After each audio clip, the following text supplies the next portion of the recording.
In the fact of evidence.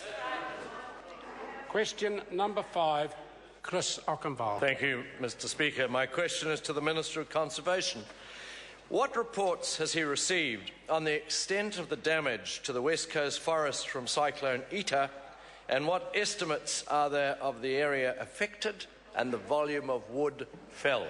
Mr. Speaker. Honourable Dr Nick Smith. Mr. Speaker, I'm advised that this extraordinary event has caused the worst wind-blown damage in the Buller area in generations, with 20,000 hectares severely damaged.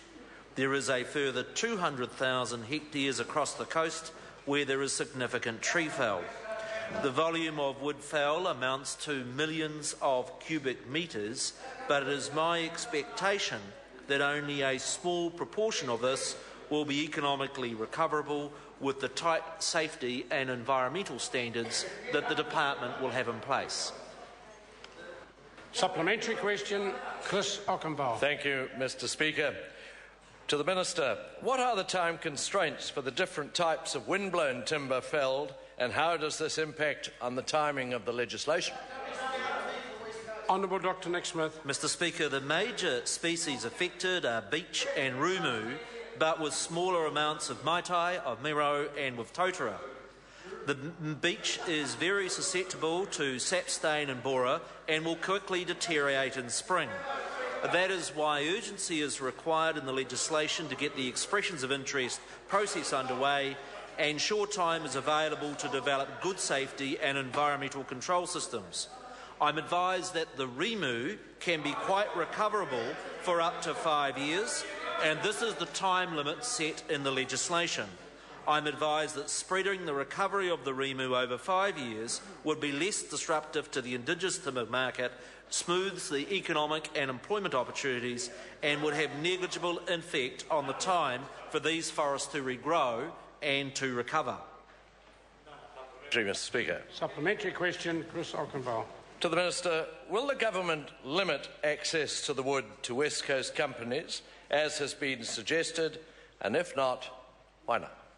Speaker. Honourable Dr Nick Smith. Mr. Speaker, there are 4 good reasons why such an approach would be unworkable. The first is that the bulk of the benefits will accrue to the West Coast regardless of who owns the company. It's like saying that the coast doesn't want an Australian company like Bathurst because it's Australian-owned, which I think is the Labor Party's position. Order. The second is that there is more than enough wood for existing West Coast sawmills as well as new entrants. There are millions of cubic metres of wood.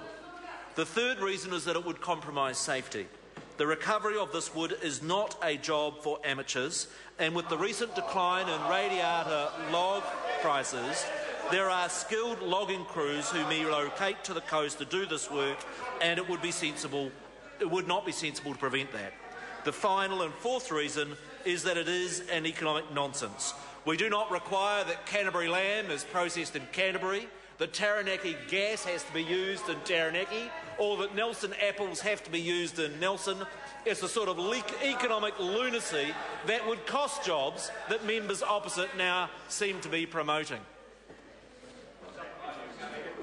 Supplementary question, Honourable Damien O'Connor. Mr. Speaker, will the Minister support my amendments to ensure that West Coast businesses and West Coast workers get access to the wind-blown timber, and a requirement that any timber produced is managed appropriately onto the very small market for Indigenous timber in this country?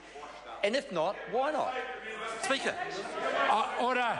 Honourable Dr Nick Smith. Mr. Speaker, I would welcome that member explaining to his constituents in Tasman, I am answering the question, his constituents in Tasman, where there is the Mootery Mill, that would love to have access to the timber, but the member is effectively saying to those constituents in Tasman they don't get some job for some Stalinist idea that the wood has to stay on the West Coast. Order. Mr. Speaker. Order. Point of order. Right, Honourable. Speaker, it's become very difficult to follow this, Minister. Order. Order. Well, I'm trying to raise a point of order here. Well, the member will do it correctly, otherwise the member will be leaving this chamber. My point of order is that it's very difficult to follow the Minister because I've got no idea what a timber called Romu is, or Muturi as a location is. The member will resume his seat. and stop wasting the time of the House. Does the Minister have finished? Mr Speaker, it makes as much sense to limit the access of the wood to the West Coast as it would be for us to pass a law that says that Nelson's apples have to stay in Nelson or that gas in Taranaki has to stay in Taranaki. It is protectionism gone mad, and no wonder members opposite are not able to provide a job growth formula for New Zealand. Order. Order. I have a point of order from Grant Robertson. Mr Speaker, I seek leave of the House to table a report that shows that the Department of Conservation spent $6,344 on Nick Smith's photo op to announce this policy. Order. Order. Order. Order. Before I decide whether to put the leave, it's a document. It's a media report. We will not be tabling that.